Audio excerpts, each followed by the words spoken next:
দুরূদ শরীফ, যে দুরূদ নামাজের ভিতরে পড়ি, যাদের জানা আছে একবার পড়েন আমার সাথে,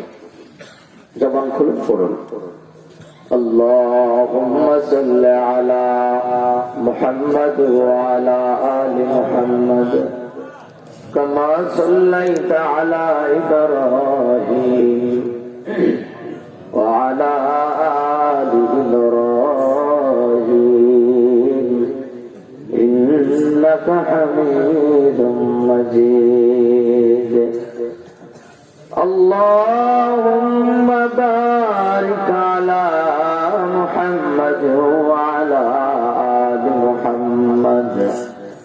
كما باركت على إبراهيم وعلى آل إبراهيم إنك حميد